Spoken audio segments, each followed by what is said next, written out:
عالسلامة، مرحبا بكم بالناس الكل. وصفتنا اليوم باش نعملوا أصحية كبدة هكا بالبطاطا، وما نحكي لكمش على البنة وفي زعما تحضر معانا. خديت الكبدة قصيتها وغسلتها، حطيت لها شوية ماء وقارص باش نحي الصفورية نتاعها، وبعديكا سقطرتها وباش نطيب بها.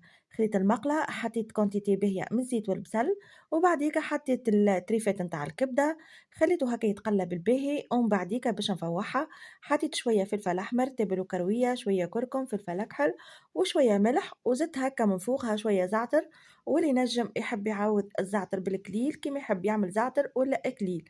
من بعديكا ضفت لها شوية ماء وخليتها تطيب على روحها.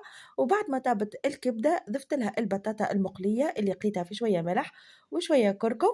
ومن بعديكا ضفت لها شوية فلفل مسير وشوية معدنوس، وحضر معانا الطبيق تويكا. ونحكي لكم مش على الريحة، إن شاء الله تعجبكم وتجربوها، وشهية طيبة ليكم وبسلامة.